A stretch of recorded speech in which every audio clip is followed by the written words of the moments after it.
afternoon. Good Right. afternoon, everybody. I'm honored today because I'm to introduce Professor Chidananda Bhattacharya to you. Professor Bhattacharya is an eminent scholar and he has often visited our college, our faculty, and enlightened us with his valuable speeches. And today we are all prepared to listen to him as talk on red oleanders. And over to Professor Bhattacharya. Thank you. Let me greet all of you. It's a new experience, I have already participated in one or two. So it's not absolutely a maiden venture. It's a maidenly venture. I am yet to customize myself to this new experience and the new modus vivendi, the mode of going on. I really stand honored that Malda College, Department of English should at all remember me for uh, sharing some of my enthusiasms over Rabindranath. And as I was requested by Anuradha and her allies to expectorate some of my kind of inmost thoughts, I shall try. I shall be very wayward and desultory, I pledge, because it is a spontaneous overflow of redundant emotions sometimes on Tagore, because he lies very close to my heart, and so close that it's enough to create a kind of escodomia or a myopia. Sometimes I don't seem to command the entire vision. Tagore is such a huge, such a such an epical proportion. There is so much about him. Anyway, um, keeping in my mind and keeping at the foremost part of my mind that the students, maybe there might be students who are expecting to hear something from me. I should try and connect a few things to put them in a string together and try not to be too incondite, too recondite, too jargonated, but sometimes they are perhaps uh, inevitable. Tagore is a multi-axial genius. He is polymatic, meaning he has multiple accesses. He has written short stories, novels, drama, skits, paintings, music experiments, and first and foremost, definitely a lyricist, a lyric genius. And he says he will be remembered for his songs, if not for anything.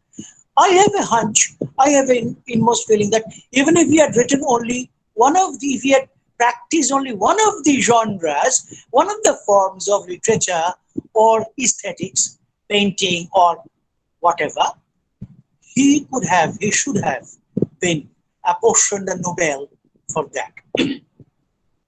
Now, why does he write what he writes? The red oleanders. As to the why of it, Tagore doesn't write it out of a freakish instinct. He writes it in the backdrop of history. I'm speaking for the students especially.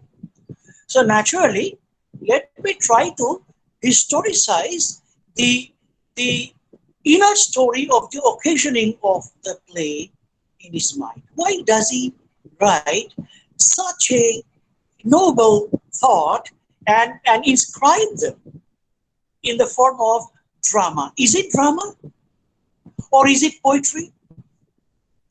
Is it a series of symbols?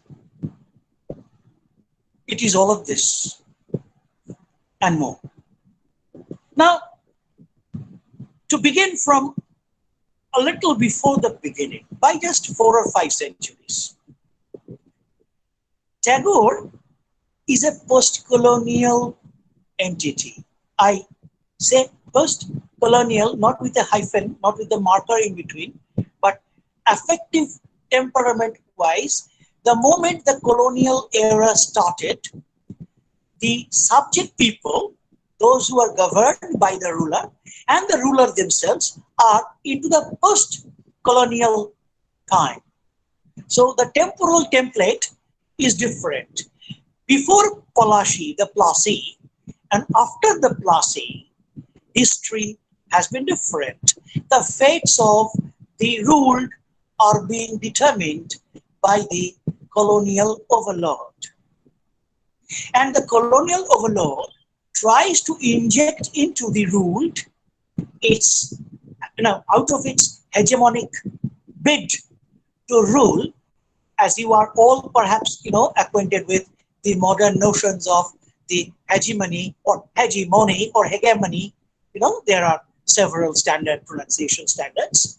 The hegemony and the Gramsci uh, standards of hegemony also, how the ruler class tries to keep the ruled in perpetual subjection, and how in the cultural studies nowadays, in cultural history, we know that this scheme of hegemonizing is both colonialist and imperialist. Now, the cultural, the political, social, and economic, all these fundamental yoking of the ruled is all the better achieved if it is emotionally accomplished, so that the ruled does automatically give himself or herself over to the overlord, saying, "Here am I'm a bloody nigger, master. I'm dancing to please you. Whatever you do, you are my divinity, you are my lord." The famous satire done by Browning in, for example, Caliban upon Setebos. Perhaps you all would remember. Tagore is born into that time, and it was a fervid hour. Uh, Taking a phrase from Georgi Lukács, the historical novel, he's a Marxist analyst. He says every cultural hour is a socio-historio-politico-philosophical hour. This socio-politico-historio-philosophical hour is a tug of war where the British governors, they are trying to mend our ways, the Indian people, and tug us into their education system, the system hegemonistically introduced by Macaulay, by Bentinck, and the English education, the master's education for the slave, does not liberate the slave, but further enslaves. Now, what kind of education does it instill in the subject? The humanist, the enlightenment bound Western humanist ethos. On one side, there is Hegel. To make matters very simple, there is Hegel, there is Rousseau, contract social, for example, there is Schopenhauer, there is Karl Marx, the atheistical, materialistic kind of critics and philosophers. And on the other side, there is that ancient streak of Plato and Plotinus through the Roman church history of metaphysics, and to a certain extent, certain theological scruples, metaphysical scruples, which have been questioned and probed by people like Kant, critique of pure reason, for example. Kant is, after all, a metaphysician who is putting reason to the work of metaphysics. And Hegel is putting reason to the work of logic. I am not a philosopher, but these are some of the rudimentaries and the fundamentals, the cultural dialogy and the dialectic, the clash of ideas, the conflicting discourses, which is practiced as a discussion of ideas. Read Oleanders between Raja on the one side, with his set of governors, deputy governor, and assistant governor, the headman, and the entire the apparatus, and his information machinery, which the Russians speak of as the apparatchik.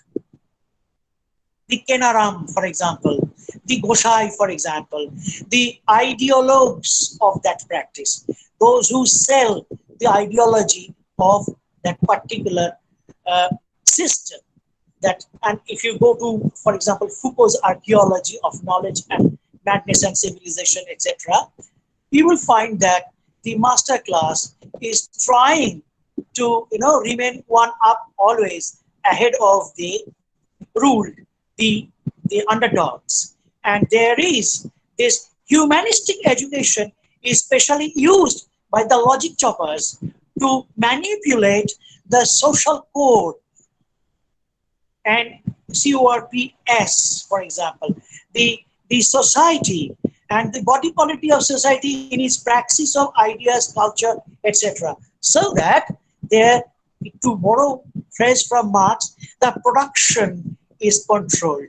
The enslaved people are reduced to cogs and bolts and nut bolts of machine to produce, and that surplusage is going accruing to the lord class, the capitalist, the imperialist, the neo-capitalist in our days, for example, and the master class. Now, all this and more has been conflated by Tagore. Tagore is setting his hand on a very deep text which not only is in line linearly, it is in line with a whole host of writings which have been coming up, which had been coming up for long, long days, ever since the days of Shelley, for example, if not beyond. Shelley was writing Prometheus Unbound, where Jupiter is the tyrant master, for example, and Asia and Prometheus. Can you see? Asia is figuring in Nandini, and Prometheus is lurching behind our Ronjo, and Jupiter is being ousted by Demogorgon, the spirit.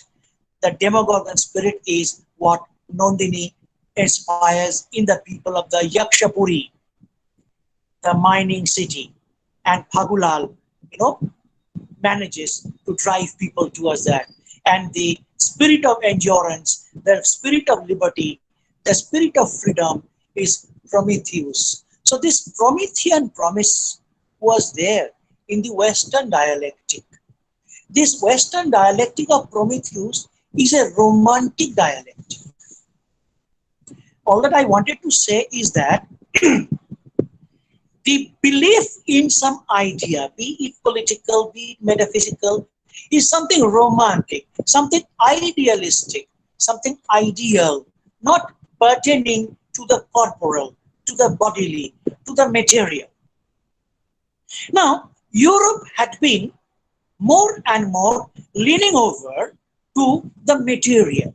Industrial revolution, trade unions trying to speak for the working class, but the master class, coming down very hard and day by day discovering newer ways new of deception and inscription and force and rule, which came handy for the British imperialist administration in India. Although this is the immediate impact, I found this is not the only leitmotif, the motivating principle behind Tagore for writing the play, because that will bind the play to only a topicality, as if it is a kind of a pamphlet, as a political pamphlet. No, but every great work is based on lived experience, and that lived experience is distilled, quintessentialized, squeezed, and wrung out of the poet's own experiences to form a well-done sound, a vision of life. And that vision of life exceeds the immediate pot. The British and the lordly class, the political master, and the economic and financial lords, and the world hegemony by the United States already getting to be felt across the globe, and the rule Britannia, and the French imperialists and the Dutch and the Spanish kind of imperialists all the world over and across. Tagore was not dead to them. Tagore was not blind to them. So he was soaking up. He had been soaking up. And he was practicing in line with the romantic revolutionary defiers who were actually falling out against this predominant mainstream European writ. What is the European writ? Speak in favor of this, very conservatively, this masterclass. Whatever Britain thinks is right. Macaulay says, we have a great burden, the white man's burden. We have to civilize the world. How can we civilize the world? By ruling over them, by binding them, by letting them fall in a line. Remember 47, 49 NG or 69 NG and 49K or 47K? All these mere numbers are actually signs. I'm coming to that. Now, there had been writings coming out of Goethe, for example, that great German poet who was writing, who was asking for spirituality. European civilization, the Enlightenment-bound civilization, the humanist civilization was masculine. The phallic power, in modern terminology, the phallic power was producing phallogocentric literature. Phallogocentric, through which every writing, through which the power of the agents of thoughts, the social power, the political power is being projected. The social ethos, the body politic ethos is being conveyed. The Western world's assertion is being projected through whatever they're writing. You think of Sides Orientalism or, for example, Ijaz Ahmed's kind of writings, and you will find that there have been efforts on the part of others, us Asians and Africans, for example, Chinua Achebe, for example, Frantz Fanon, The Wretched of the Earth, and his writings, etc. You will find we are trying to gaze at the male gaze, the so-called masculine gaze cast on us by the Europeans, by the white people, by the West, the white Anglo-Saxon Protestant class, against which the blacks are, moving around everywhere, now in America, in Britain, everywhere, in Australia, even in India. Now, this dichotomous relationship between the haves and the have-nots have, expressed themselves in crooked manifestations. That's why in 1917, Russian Revolution took place. Tagore writes, Red Oleanders, Rokto Korobi in Bengali original. He starts writing perhaps 1923, perhaps by 24, early 24 it's ready, and it definitely is staged in Tagore's family in 24, if not 25. I'm very forgetful about dates, but that was how it was. Tagore had already written Raja, King of the Dark Chamber, or Oru Proton. Raja is Bengali, and King of the Dark Chamber is one of the English translations, but Tagore also made a poetic version out of it, a shorter, abridged kind of version for staging Oru Proton, where this dialogue between spirit and matter is manifesting. Raja is God, Raja is rectitude, Raja is idealism, Raja is the ideal, the desirable, and the other caste, they adjust, they are trained up. So it's a question of training. So Tagore is not writing the Red Oleanders from the blue. It is a palimpsest. It is a rewriting. It is a rewriting of his own heart. He is once again training up his own ideas, marshalling them up in a new manner. He will be again coming back to it in a symbolic fashion in, for example, Prayashchitta, atonement, where Dhananjay Boiragi is definitely very much a combination of Tagore himself, Nandini, and Ranjan. even we should. And Thakurda is definitely Lord God Providence history, if you like, who says that fighting is not our destiny, it's amity, it is friendship. Now, this accent comes from the romantic sensibility of Shakespeare. I said we'll have to go back to the cultural origin of humanism. Humanism, in its origination, at the point of origination, had not become so dead, insensible as it had started becoming ever since the 18th century. From the 18th century, the neoclassical started off the decadence, and this extra, ever increasing, insistence on musclemanship, on the power, on the masculinity, reason, intellect, which I call masculine in that sense, and emotion, imagination, that elfin, which Sri Aurobindo calls thought the paraclete, which Keats calls Psyche, who is a young, romantic, beautiful woman, who is the principle of the principle of love within the soul. That's why Cupid is, ever hostage to Psyche. Now, this is not something Europe or England has been giving consequence to ever since the 19th century onwards, especially. The Romantics were protesting against it. They were trying to inculcate the humanitarianism as opposed to the intellectual, clinical, cerebral movement of humanism. There is a subtle difference when you come to parlances, academic parlances. We have to know that humanism may or may not be inclusive of humanitarianism. Certain brands of humanism are pro-imperialist, pro-assertion, pro-cerebral, and that's why they are dangerous. Now, this division is not in equal halves. Europe is definitely more given to science, prose, reason, fact, matter, and materialism. Materialism led to realism and naturalism in literature. I'm trying to source out.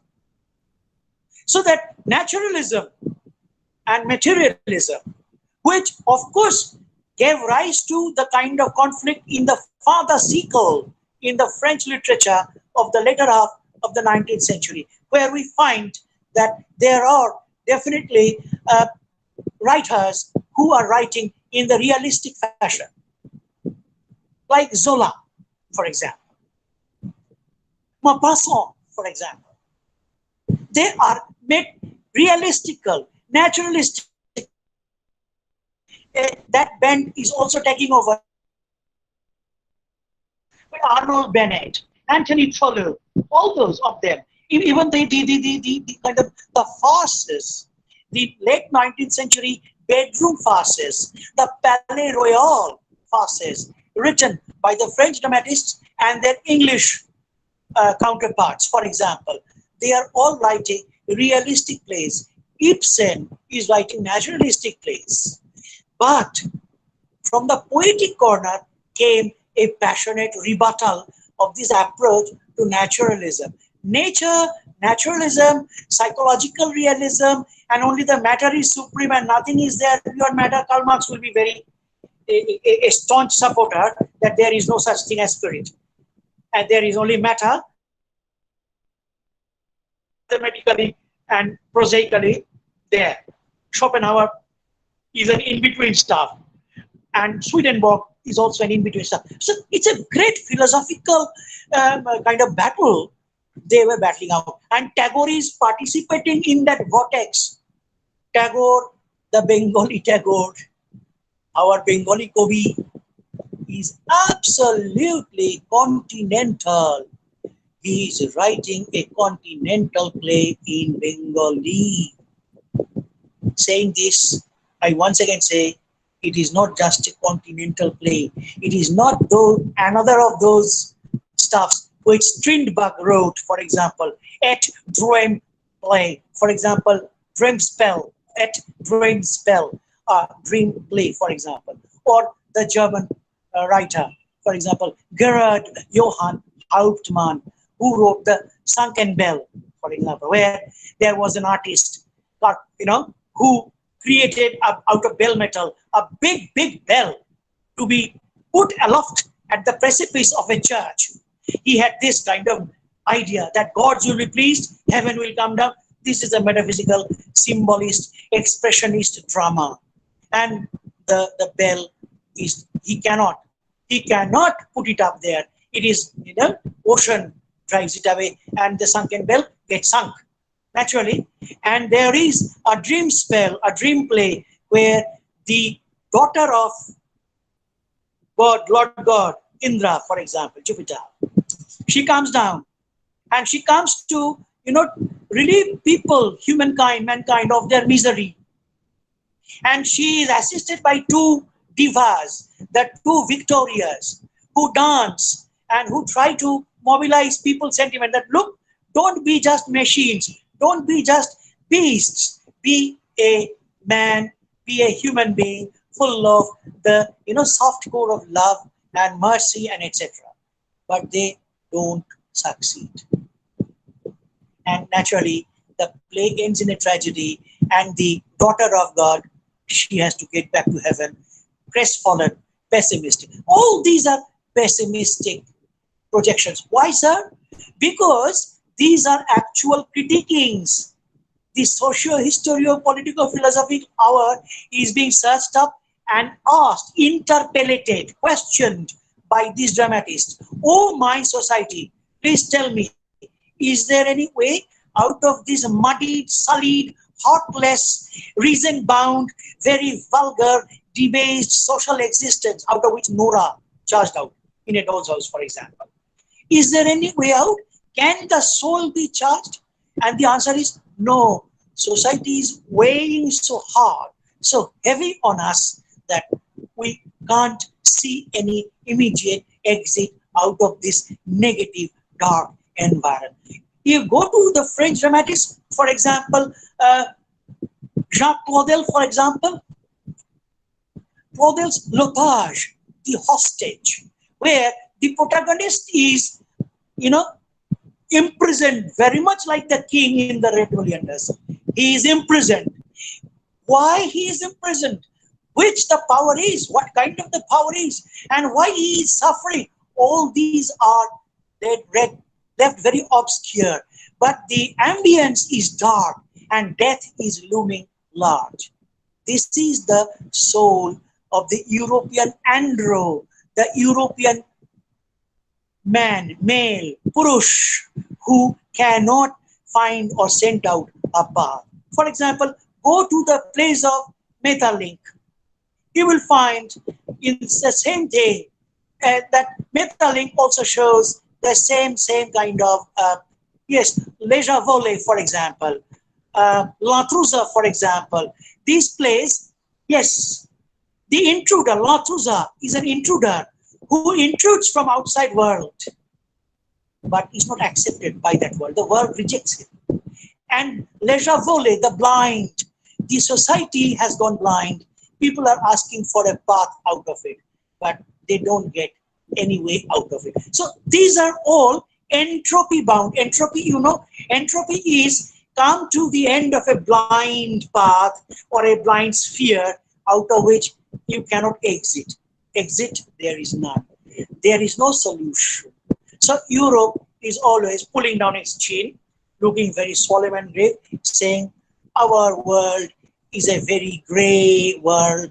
It's a hopeless world.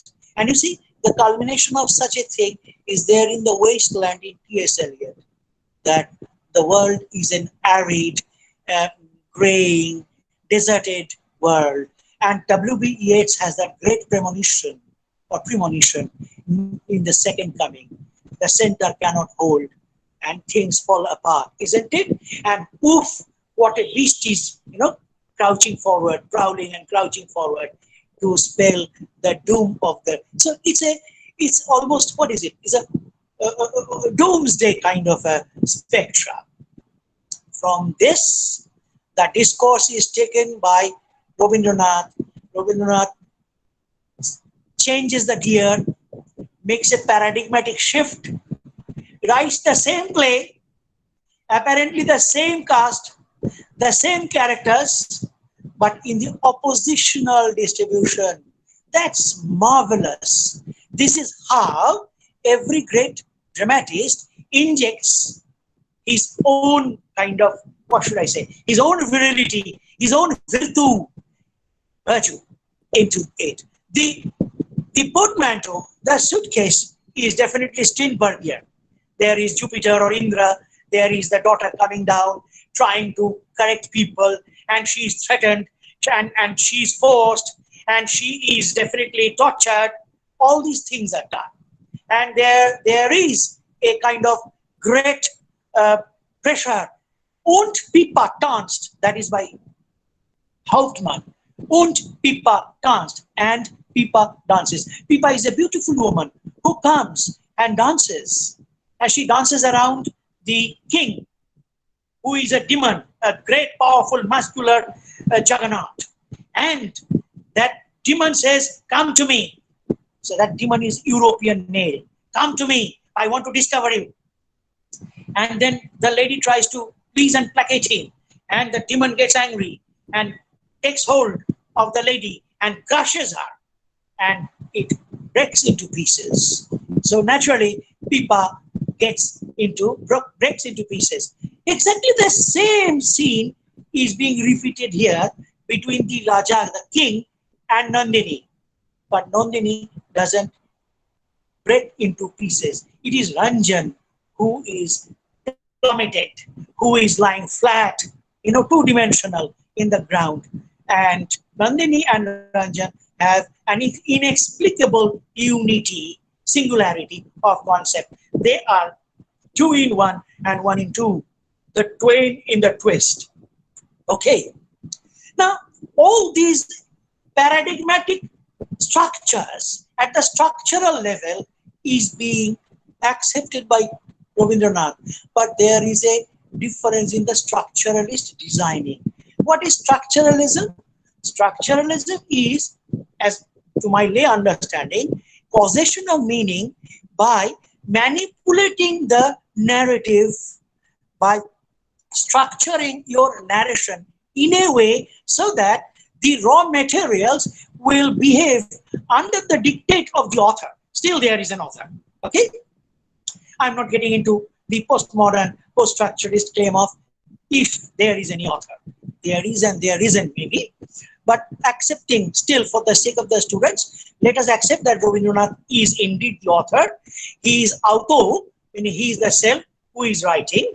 That's why the word author comes from auto, the Greek word auto, which is Sanskrit atma, auto. So naturally, the atmaja is the work produced by the atma. Now, structuration is different. Tagore says, Upanishads and the Vedas and the Puranas and the Indian myths, Kalidasa, for example, the Vaishnava theories, all speak of androgyny. Androgyny is an idea which was there also during Plato and Plotinus, Platon and Plotinus, for example. Andro meaning Purush, male, and Gini is Janana in Hebrew or Arabic, for example, Gyno or Gyno. So androgyny means Nari and Purush, male and female. The male and female principle makes up both the individual and the society. Red Oleanders is a big statement on the collective us, not the estranged I, the ego. The estranged I, which Shakespeare spoke of as I plus ego, Iago, in Othello, for example. The bloated ego becomes Iago. So I'm just, by the way, reminded of that play. And Kalidas speaks of, in Abhigyana Shakuntalam, for example, in Kumara Sambhavam, for example, everywhere Kalidas speaks of the ideal androgyny, male and female making up society. And the female in Indian culture, our cultural statement is where the woman is given her say. Gargi, Maitreyi, Apala. I'm not coming down to the practical everyday world where women are definitely tortured and mistreated, which is a different thing. But I'm speaking of ideas, how ideas have been dancing out their case. This comes handy with Shakespeare's presentation of the woman protagonists. You know, Shakespeare's plays don't have heroes. If you read between the lines and below the subliminally, all the comedies of Shakespeare are there for their women. They lamp, they are our lamps. It is Beatrice in Much Ado. It is Isabel or Isabella in Measure for Measure. It is Rosalind, and that way things can be multiplied. And who is the character we are most sympathetic with in Hamlet? Aha, poor Ophelia.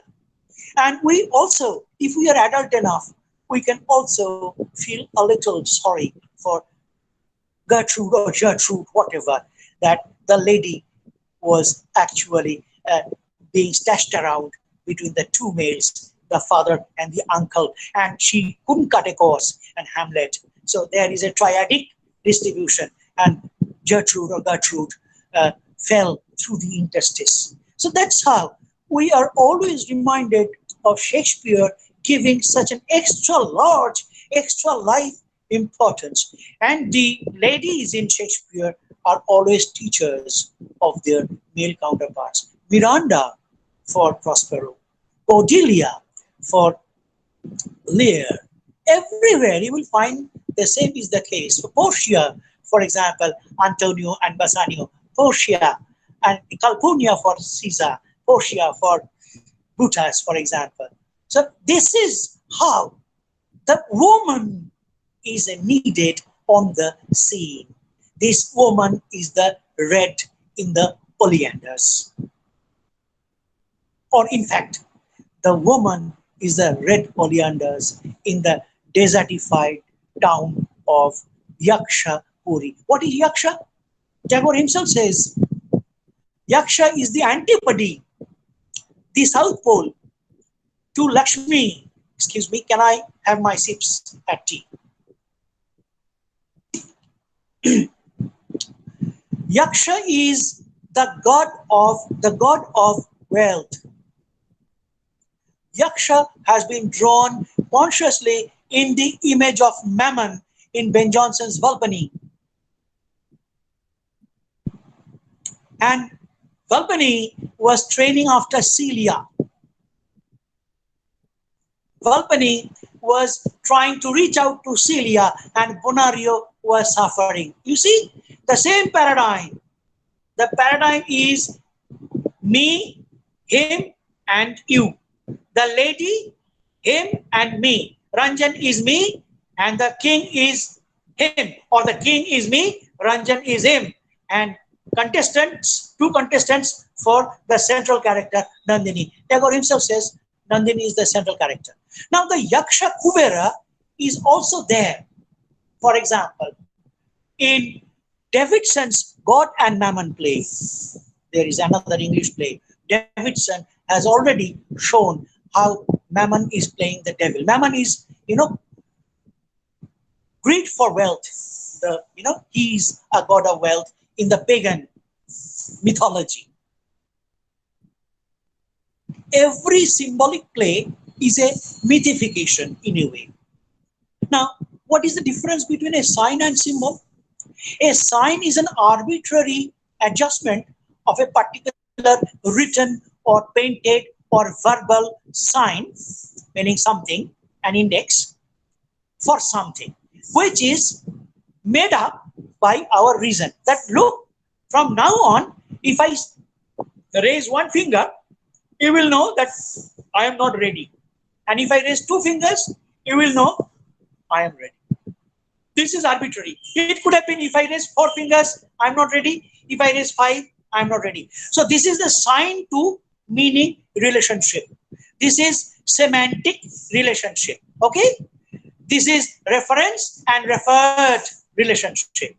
But symbol is definitely semiotic, meaning it is also semantically relatable, but it is semiotic, meaning it does have to have within itself the internal virtues and the qualities of the thing itself. For example, when for example, when I'm not speaking from the theological point of view, when there is a halo, for example, at the back of somebody's face, we know that he is a god or a goddess, because that halo is a sign of power, knowledge, and exospheric kind of existence. When we put up Durga, for example, 10 hands, so many weapons, and there's a lion, there's a buffalo, then we are using symbology. The 10 hands are the powers drawn from several sides, and the weapons are so many devices given to that same system. So that's how a symbol is an intellectual equivalent of the thing it stands for. Now, in Red Oleanders, we have a whole circus, a fun fiesta of signs and symbols. Semiotically, Red Oleanders uses structuralist manipulation of the symbolisms to arrive into a post-structuralist not in the Western sense of post-structurality, but something which cannot be ejaculated out verbally by clarifying, by accounting for simply the symbols. There is a gestalt effect. There is a totality effect. Gestalt is a German word, which means when I put up the entire thing, you lose sight of the parts. The total thing becomes something different, like the rainbow, where we no longer are conscious of the Vibgyor. We are conscious of one rainbow. So red oleanders becomes such a composite rainbow where one meaning fades into the elbow of another, which fades into another, which merges in another. And that's how there is a kind of Bakhtinian polyphony. Heteroglossia. Heteroglossia is definitely available, one meaning charging us into another. From one corridor, we are led to another. How come? Okay, let me come to it.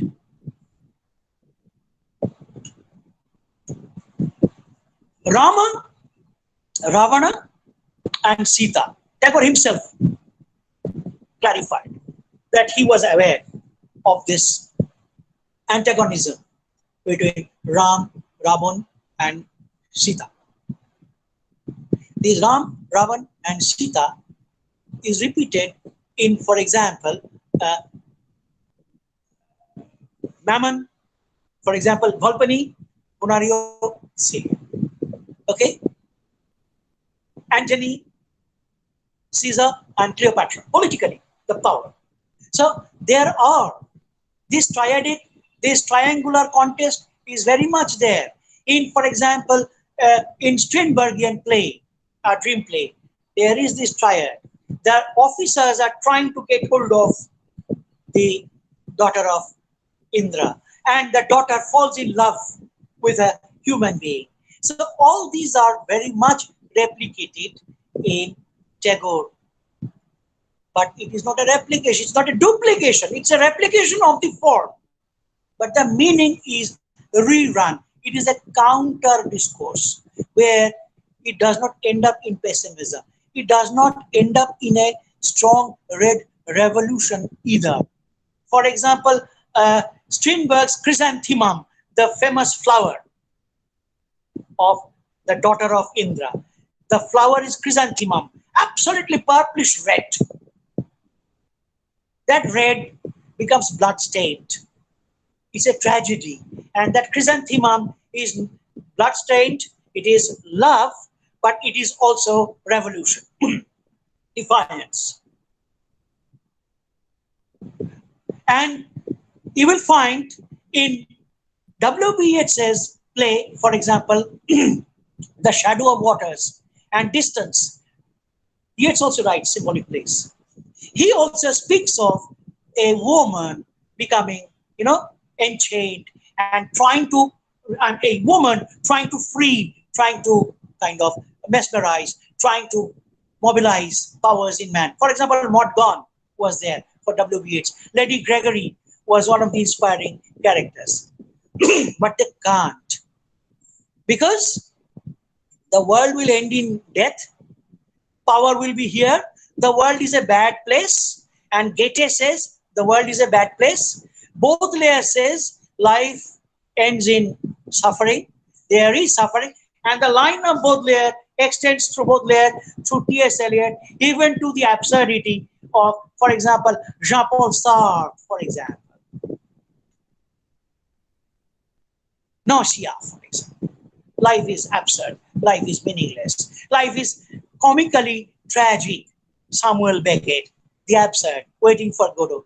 And Tagore says, no, life is what you make of it. That is our Indian philosophy, darshan. Life will become one-sided. Life will be a incomplete, a manly world where woman isn't. That is Yakshapuri also in terms of emotional quotient. What is that woman? This woman is very much in us. Every man has woman quotient in him. Daya, Maya, mercy, in the Indian traditional sense. Love, perseverance, nursing, and consolation, companionship, bearing company. Not the feminism of the first wave, not the competitive ego of a Virginia Woolf, nor the competitive ego of Isadora Duncan, that famous danseuse of America. But no, the neutral, laboratory bound, the second wave, the anthropologically connected, corrected, but all that is that's also closer to Tagore's position, the bourgeois position, where woman is a kind of a philosophically very composed laboratory experimenter. Tagore says, unless there is emotion, there is no life. Emotion has to be correctly made.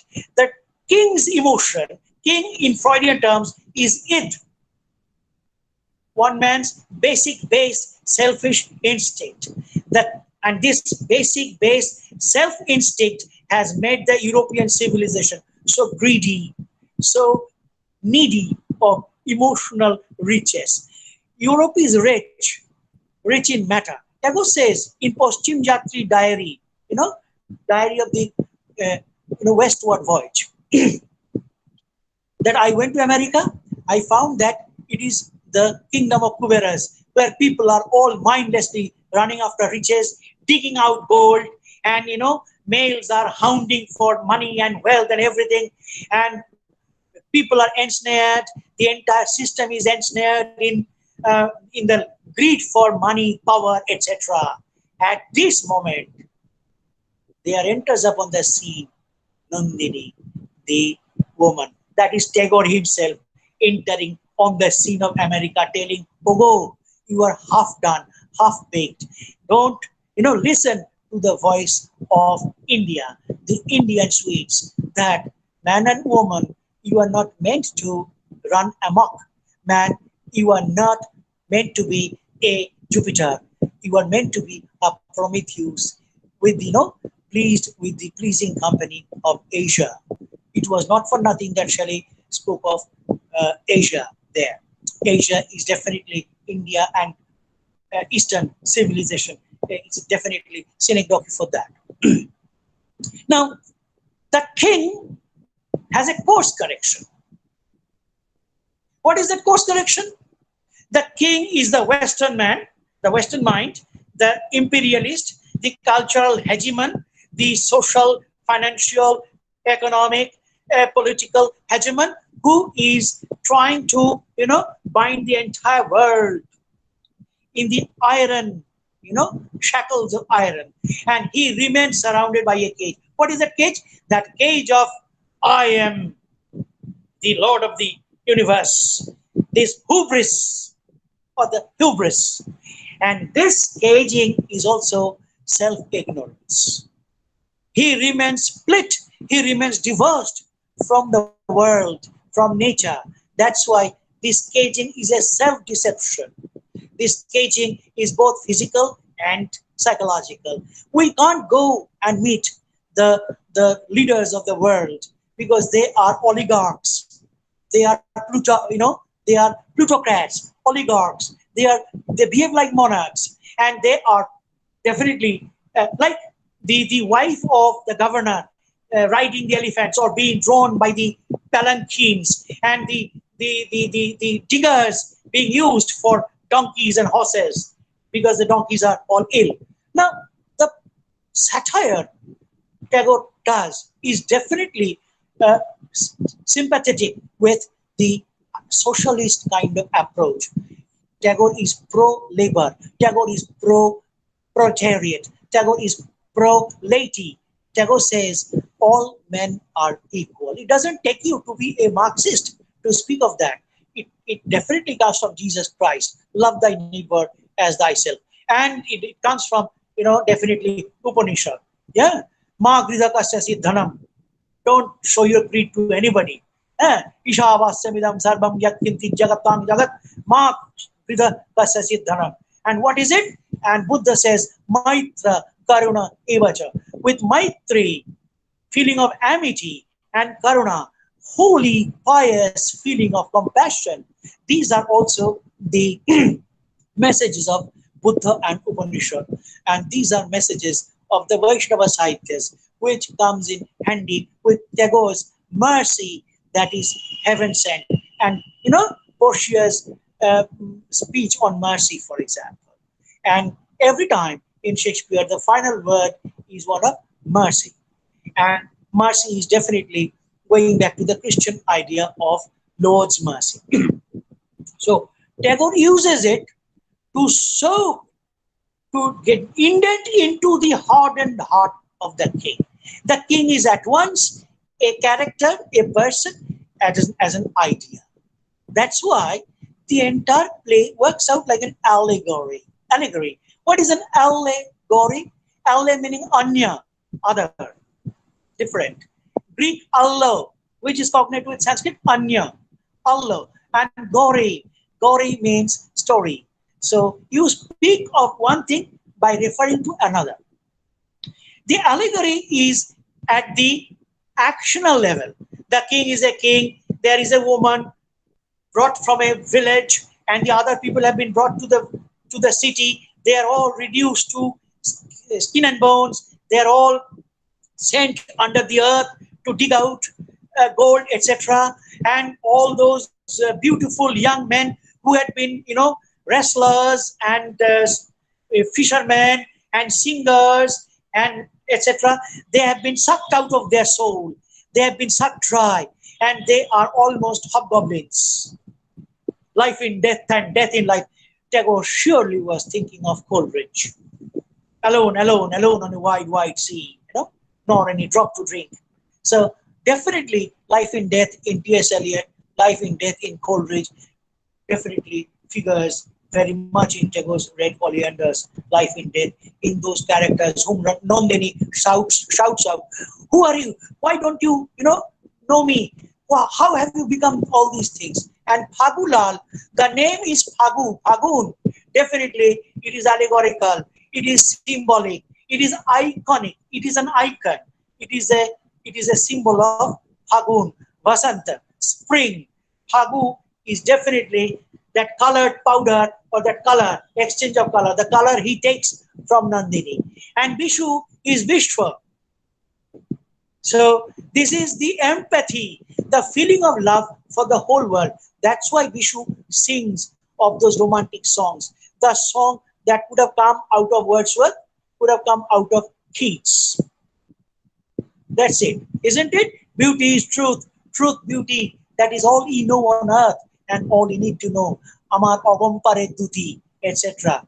Amare ke niye jabi bhai, etc. So I will go there. I will go to that world, the world of perfection, the world of love, the world of amity, of which Keats speaks in the Grecian art. What men or gods are these? What maidens love, etc. So the romantic ideas of a Novalis, that great German romantic, the romantic idea of Kant, where we can reach the perfect state, where the androgyny is absolutely in equal proportion, man and woman, in Keats's evergreen shrubbery of trees where the lover and the beloved are ever together. That is Ranjan and Nandini, that ideal statement. But the ideal has not yet become a reality in the practical, actual world of today. We have to make it. That's why we have to try. This revolution is less of a bloodbath than of an inner change. The heart that is white will become sanguine. Sanguine meaning red.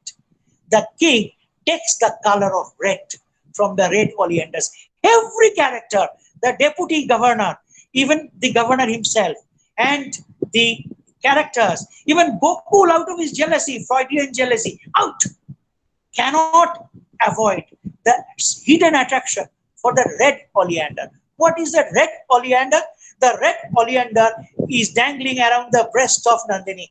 All the aesthetic, sensuous footnotes may duly come in. Tagore does not deny it because Tagore, in his Noivedya, in his famous poem Mukti, says, বৈরাগ্য সাধনে মুক্তি সে আমার নয় সহস্র বন্ধন মাঝে লোভিব মুক্তি স্বাদ. No, of life doesn't lie in renunciation. I will fulfill my life in 1,000 bliss out of participation in life, which is a Keatsian kind of message, a Whitmanian message, a Upanishadic message. What is that Upanishadic message? You know, Ananda Dhaiva Jayanti Kalvi Bhutani. The entire world is swimming in luxury of love, joy, etc. Wherever I cast my eye is joy. You know? Madhuvata Ritayade, Madhuksharanti Sindhava, Ma Dhirna Sangshosadi, Madhunaktang Mutashasho. The world is sweet, the oceans are sweet, the oceans are secreting honey, the winds are secreting honey. All this is secreting honey is Ranjan. Ranjan says, how can you bind me? I am the world. I am the free world. And Nandini is the entertaining faculty in us, the aesthetic self in us, the Nandan, which says, man, you choose that. She comes and winks at the king. Oh, king, have you got what you have got? This is the asking. After having, churned out so much of gold and silver and everything in this dead world of power, in this dead benointed world of gold, where there is no sun but gold, no moon but gold. Is this world of make-believe? If this world of artifice, is this world of perversion finally please you? Are you a homo sapiens? You are homo incipiens. You are an unwise human being living a celibate life, living all by self, by yourself, for yourself, and of yourself. It is not human life. Human life is not an ablative case, taking away everything. Human life is a dative case. That's the point. That's, I want to give myself over to you in love. That's why Nandini's love for Ranjan is erotic. It is eros. Nandini's love for king is also erotic. I am a woman. I am come here to teach you love, to teach you softness, to give you shelter. That's why Nandini is looking like a would-be wife to king. People say she is she is a coquette. But this coquetry is actually a what should I say, a reification, a concretization of the womanly principle, the power to please, the homemaking instinct, the nest growing instinct, which a man needs to have to bring him back to his senses, to cut down the excesses, to let him have a kind of a catharsis of the cruel excesses of hegemonizing. The hegemony is the result of some heady imperfection or restlessness of mind. The moment you are given what you want. So that's how, in a way, the king is an oversized booby of a baby.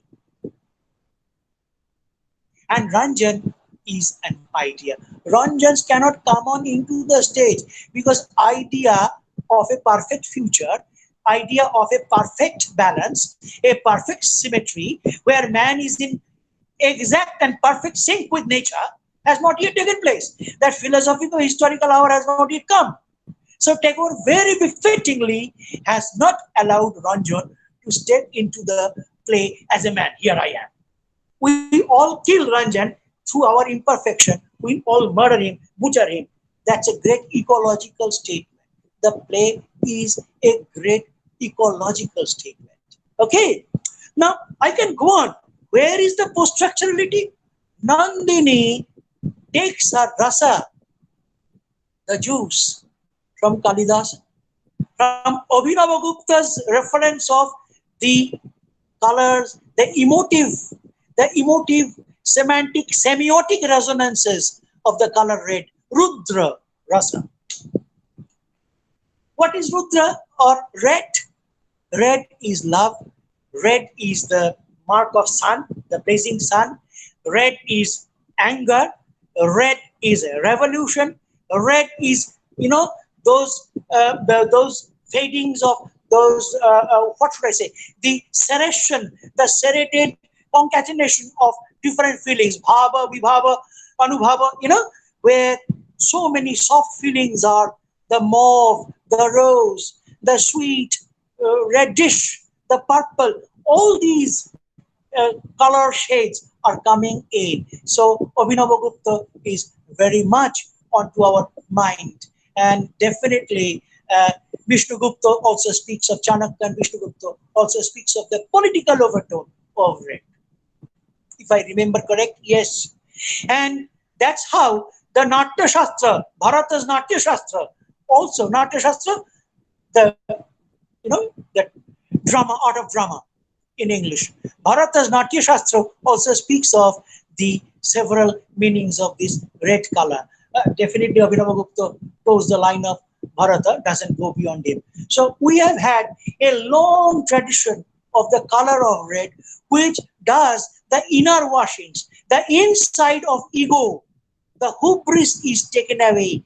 The king joins in the march. So Tagore does not say, you people go and kill other people. Killing is a temporary solution. Killing is a symptomatic treatment. Curing is the real treatment. If mankind can be cured of that unkind instinct, then definitely the colonialist proprietor of the Lord quits his kind of role. He understands, he or she understands that this is not me.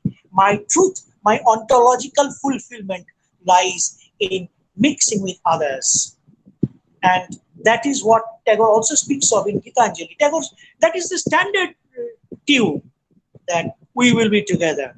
And in Prayaschitto, Thakurdat speaks of, we are all kings, we are all equals, co-equals. Samano hi mantra samiti sugamiti, samanang manasa chittametat, sangachadvam, sangvadadvam, sangvo monangsi janadam. Let us be together, let us hang together, let us dance together, let us bang together.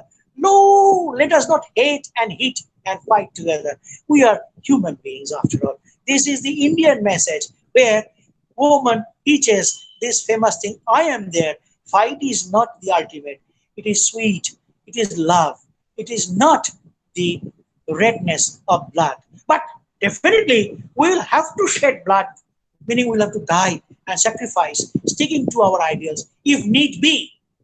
If need be, we will have to stand up for the truth. We will have to speak the truth. We will have to take up a stance. And this is the counter discourse. This is the post-colonial discourse. This is the Gandhian discourse. Tagore is remembering Gandhiji through Nandini.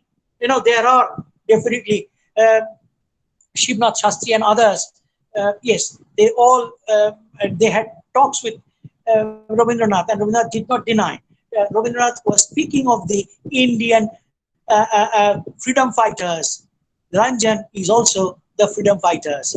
Ranjan fights, Ranjan is killed, and Tagore is definitely quitting his knighthood, 1919, Jallianwala Bagh. So there are so many shells, so many stories in this Red Oleanders. If you look from one angle, you have the political meaning.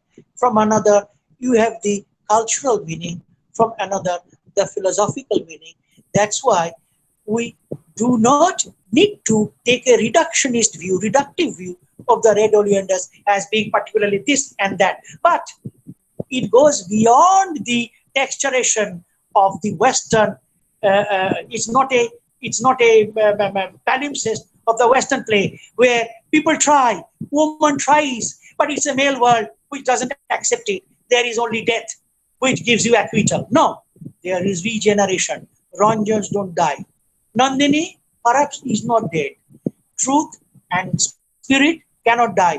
Mankind will definitely live on, and mankind will win the war against bestiality, imperfection. Mankind will achieve the goal of all men together. আমরা সবাই রাজা। Thank you.